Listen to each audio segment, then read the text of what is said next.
longevity is a quite hot topic, I would say. And Igor, thank you very much for this amazing introduction. Because everything about that goes with the longevity actually goes in line with our lifestyles. And even Igor told us how our lifestyle should look like. I would like to hear from you first, because we are talking about that. What's about your lifestyle in terms of the longevity?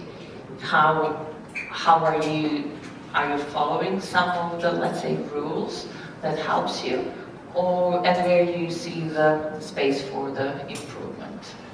Yvonne? First of all, dobrodošli doma. Thanks that we can be here today and sharing with you this exciting topic and discuss about it. About lifestyle, maybe I'm a little bit too extreme referring to that because I'm a sports enthusiast, and but sport is not enough for a lifestyle or a movement. But we are getting older. I can say we belong to the 50+ generation, and I changed my lifestyle, especially referring to the nutrition. Mm-hmm. Also, I take some micronutrition supplements, and which was not the real game changer, to be honest. But the real game changer for me was really to create a lifestyle habit. To try to go to sleep always before midnight, what was really very difficult to achieve. I'm most happy when I'm in my bed before 10. But I can only recommend or inspire you that this is really helping. And during the week I try to go around 11 o'clock into bed, and I am really strict and consequent on sleep and recovery to really ensure that I sleep 7.5, 8 hours. Yeah, and it's important that we are not ashamed of that, because I hear always many people that say, I don't need enough, I don't need a lot of sleep, I can make it out with 5 hours, 6 hours, but in the end, it will not be very successful life at all. Yeah. And Karin, how about you? Yeah, I'm a consultant, and first of all, thanks for being here. And as a consultant, you do not work 40 hours, but much more, 80, partly 90 hours a week.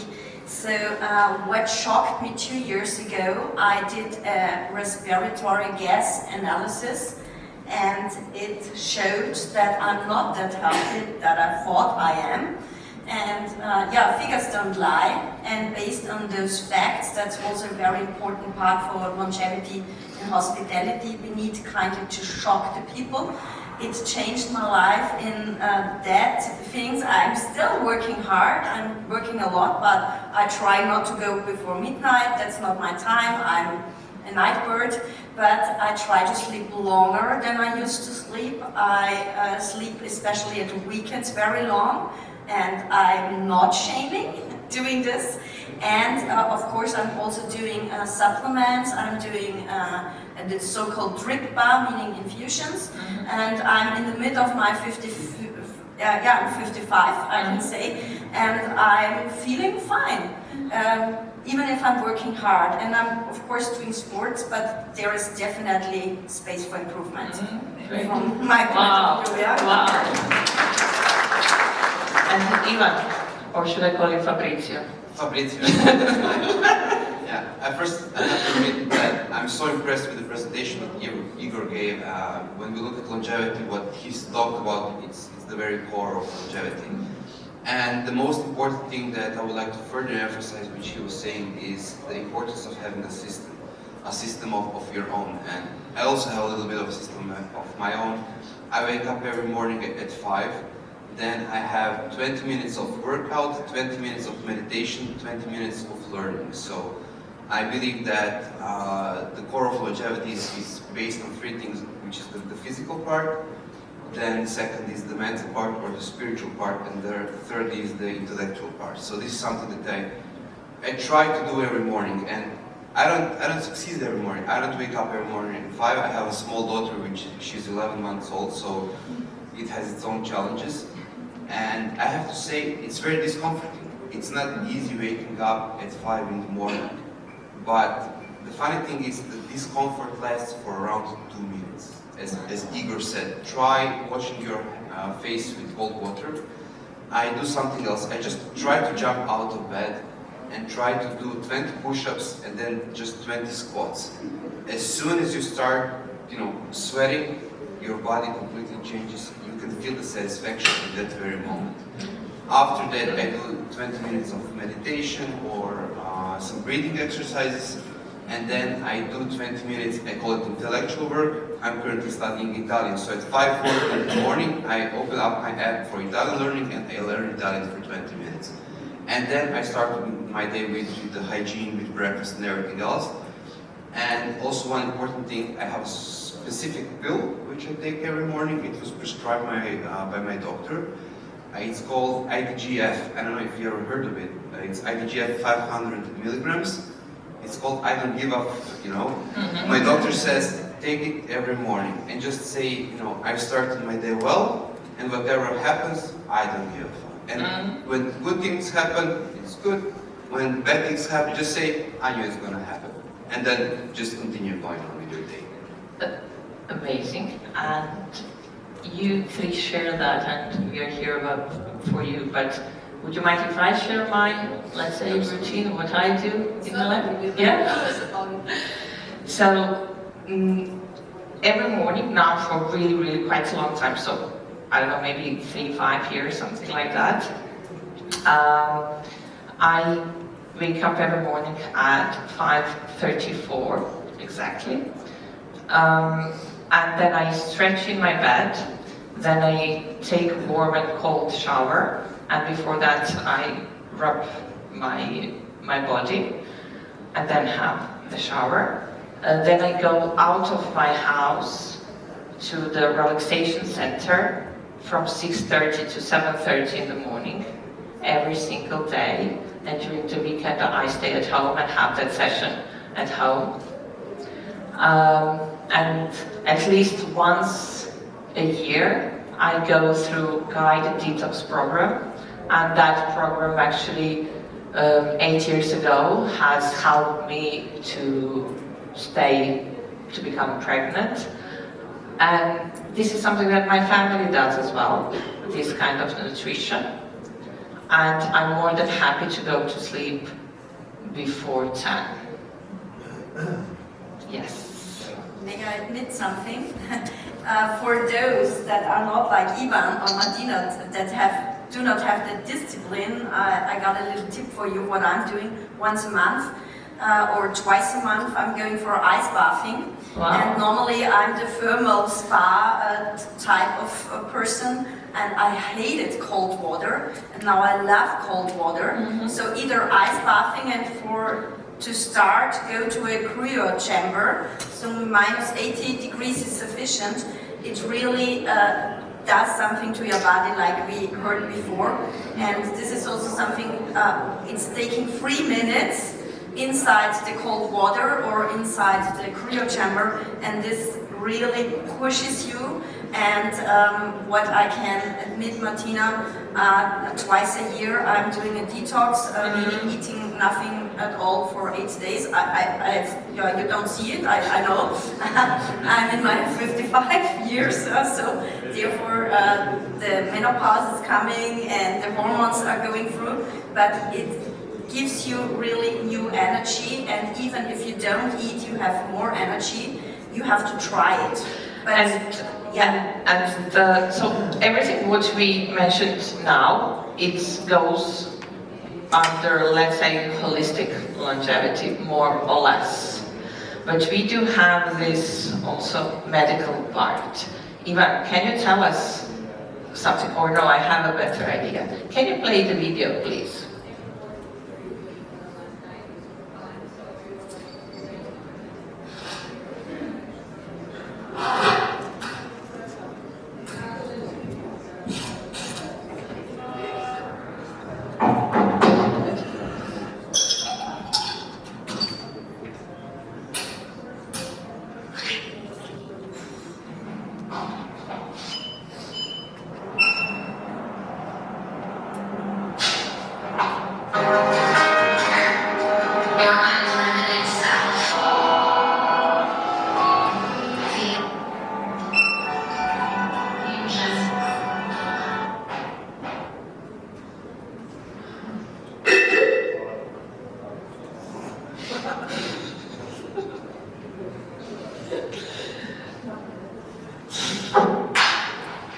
5:55 in the morning.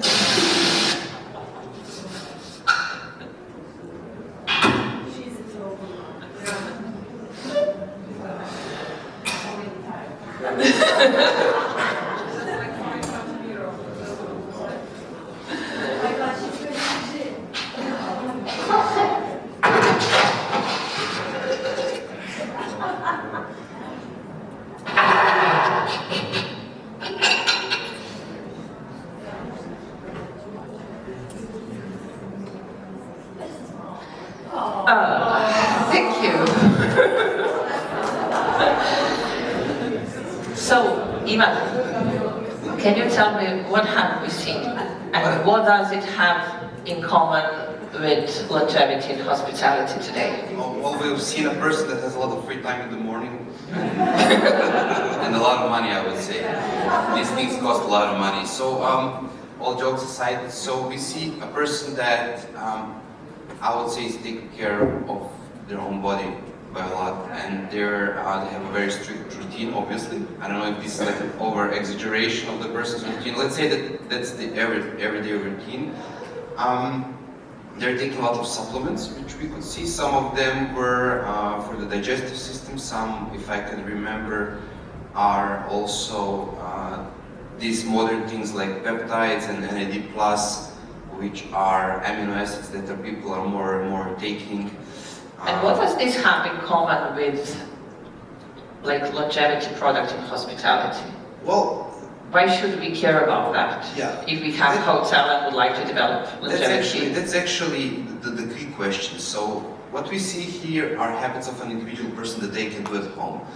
To be honest, when we speak about hospitality or how we can put this in practice in hotels, honestly, I don't think we can. So, and that's not what longevity in hospitality actually is. Longevity is a long-term process. This is something that we need to understand. It's a routine of different habits that we try to do every day, which is going to have like a long-term benefit on our health. So all of these things, some of them are cosmetic, so it's going to be looking nicer, but some of these things takes time to work on your body. And everybody should have their own routine and have their own benefits. When we look at the role of longevity in hospitality or how hospitality can influence this, it can help in educating people into certain benefits that come through supplements or having a daily routine or some exercise that she was doing or what Igor was just teaching us today. I think that the key message in terms of differentiating longevity in hospitality and privacy is that it's a long-term thing, and in hotels you're not going to be able to bring this benefit immediately. So it's different than wellness. Wellness is experience-driven. Somebody goes to a massage, they go to a spa, they're going to be feeling nice at the very moment. Longevity is trying to create these habits through education, through introduction of some supplements, some exercises that's going to be bringing the benefit on the long term. And it's an ongoing process and it requires continuity. So I like that we focus longevity on 3 key pillars. One is the credibility, because longevity is based on strict medical procedures, so evidence-proven medicine. But we do have also the holistic. Yeah, holistic is also part of it, Yeah. But what is key with longevity is measurability. This is something that also Igor mentioned. Longevity starts with measuring our body in terms of the biological age, of our physical ability to do things, and then we try to create these habits which are going to be increasing our measures throughout the time. And the third main pillar of longevity is continuity. It's an ongoing process. And when we speak about the hospitality, this is something that you need to keep in mind. When you implement longevity, you need to have the continuity of the communication with your client who came for any kind of program. And Yvonne, how are you implementing longevity in your hotels? And what does that mean? How does it look like? To be honest with you, we are very careful how we implement it, because we want really to prevent longevity washing. And in which destinations actually you have that? In the destinations, at the moment we offer it in Marienbad, in the Czech Republic, and we're gonna offer also a specific program in Falkensteiner Ballungsresort Stegersbach. Yeah. I have to mention that in Marienbach, for example, we have a whole medical team behind, yeah, many specialists and who give consultations over the year. And we started last year with a longevity package. Yeah, and for us it's very important that we can really prove to our guests that it's a really evidence-based approach, referring to science, yeah, and it needs to be a behavior-changed approach and also a systemic approach, yeah, towards our guests. And we need also to show our guests health parameters and science-based KPIs, and this you can only do through experts, yeah, either from the medical part or recovery part or consulting part, and we have also special digital tools which are helping our guests to analyze, you know, the body, the oxygen, etc. Yeah, so this is based only in Marienbad, and in Stegersbach we will now, because we are cooperating with Merkur Lifestyle, it's an insurance provider, and they have also a great expertise in the medical field and in the prevention fields, and there we offer also specific treatments specialized for sleep and recovery especially. But for the other hotels, we continue to have more, let's say, the holistic approach in wellness and in spa, as we need to really clearly sharpen the product, and we should not just start riding on a wave up on a trend. Yeah. And Karin, in this video we saw lots of things, and then Ivan mentioned that costs a lot of money. And if we have, for example, people who are spending that kind of money only for themselves, what does it happen and how does that look like, and what are the expectations of those people when they're coming to the hotels and buying longevity packages or longevity products? Yeah, I have to mention, it's very important what Yvonne said before. We do not, or what we see now already, it's longevity washing. We have longevity for the dog, we have longevity for the car.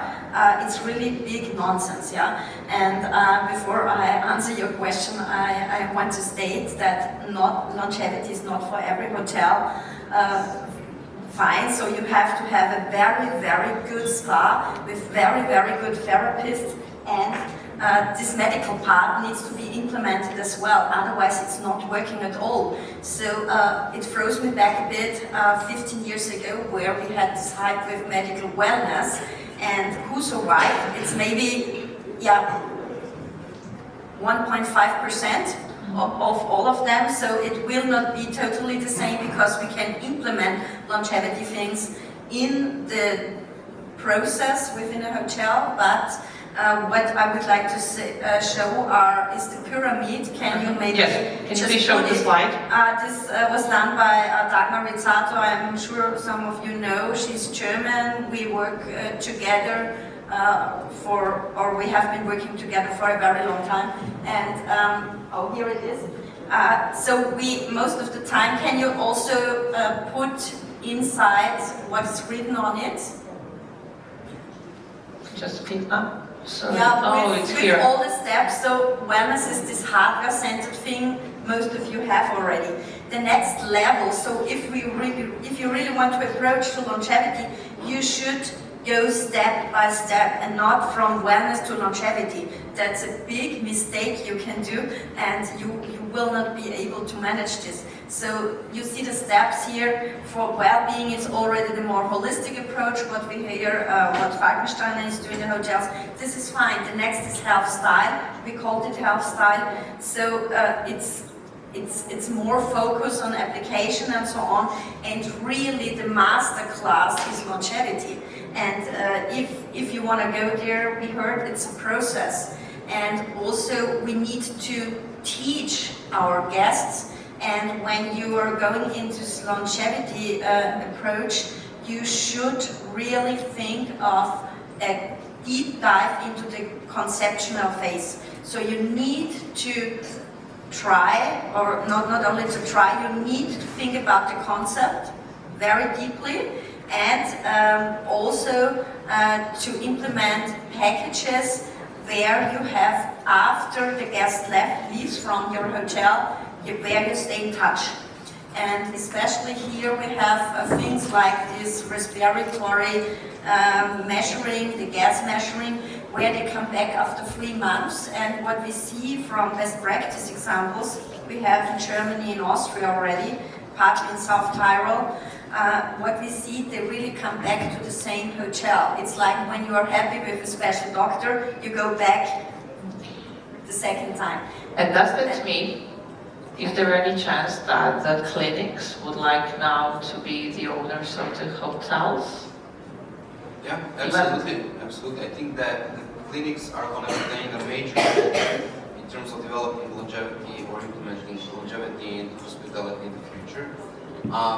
Currently, longevity, I think it's more holistic based and based on natural resources, and it should be like that, and that's the foundation of it. But when we look at clinical procedures which are being done now, like stem cell therapy, I'm guessing most of you heard about it, or exosome therapy, which is still in the experimental zone in terms of longevity, I think once we pass the experimental part, it's going to be one of the core things that are going to be included for modern longevity. And that can only be performed by specialized doctors, certified doctors, done in clinics. So I see in the future there's going to be a huge integration of clinics within hotels and vice versa. I know about the clinic or such a project that just recently opened in Spain. It's called ZEM Clinic, which is a combination of hotel and a clinic where they're focusing on the longevity.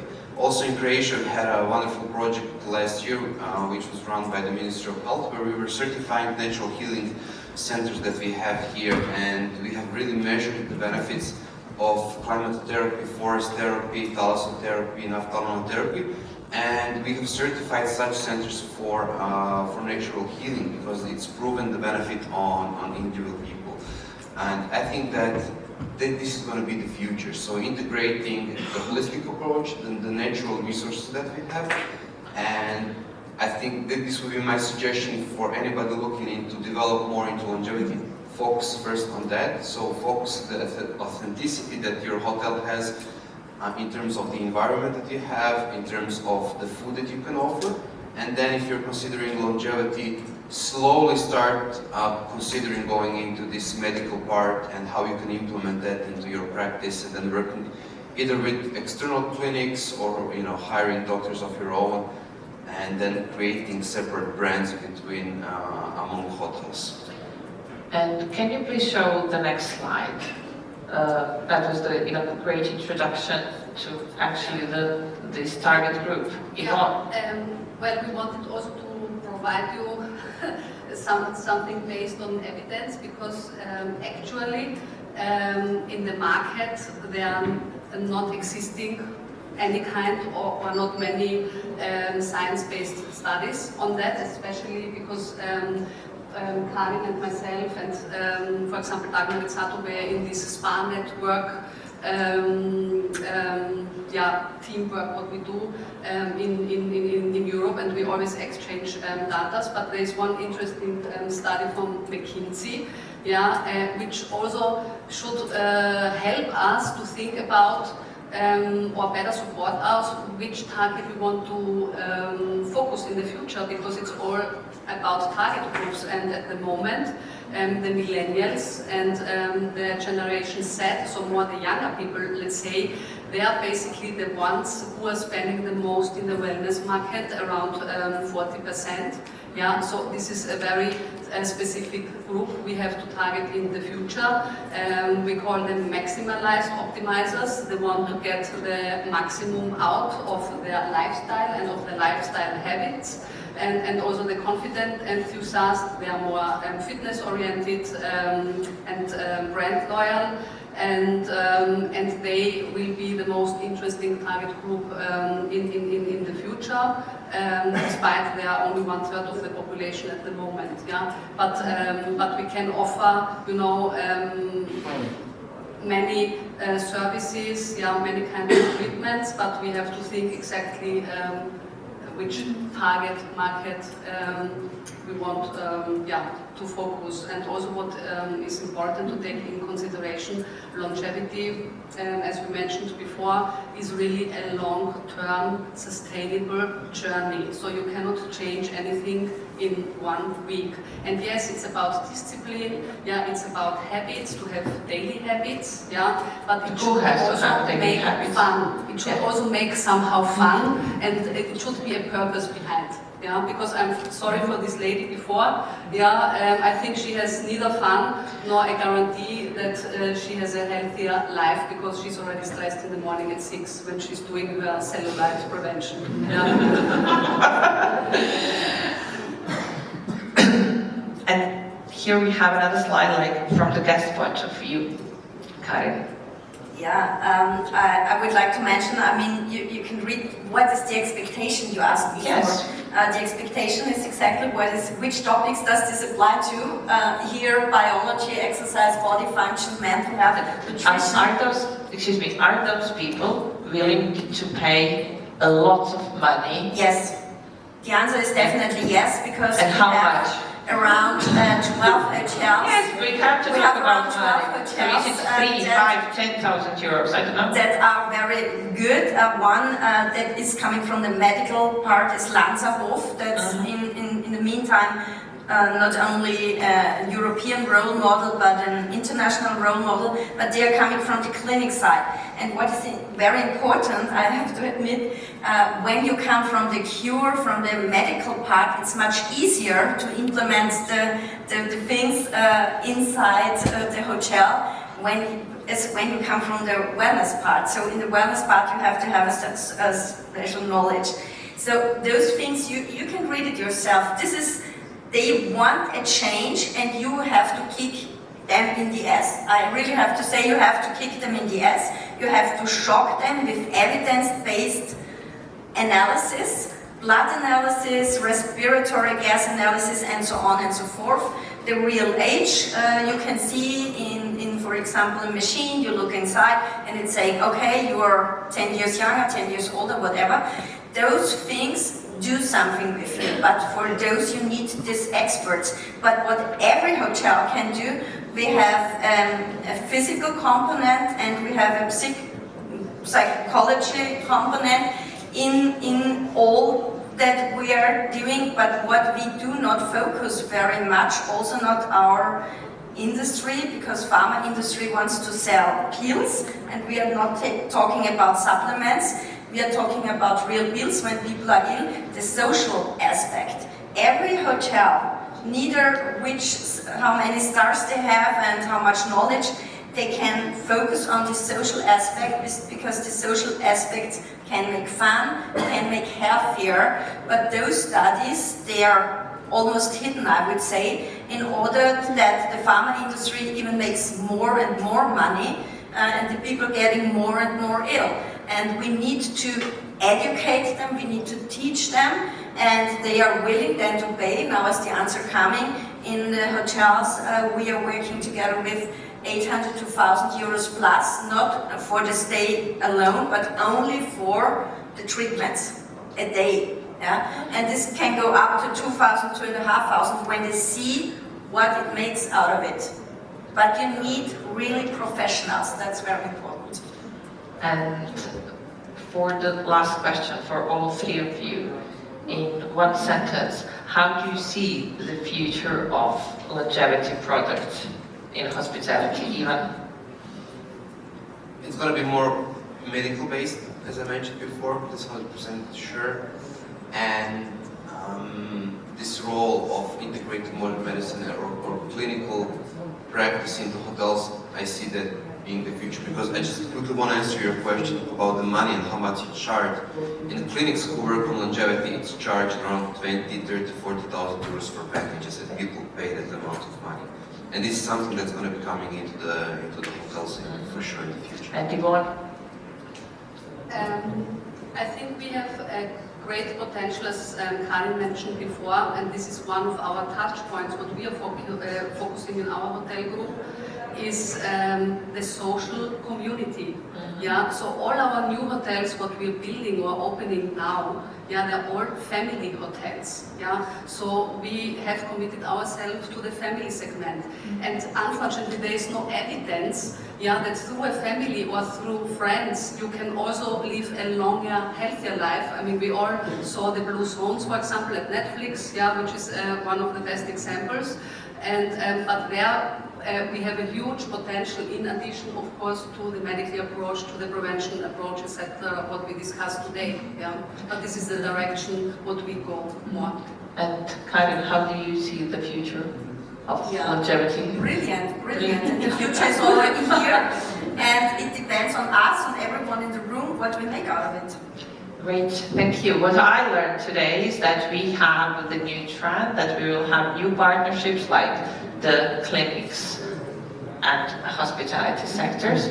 We will see what it will bring, and definitely we have a new target market to focus that actually is willing to spend a lot of money on their lifestyle. Thank you. Thank you.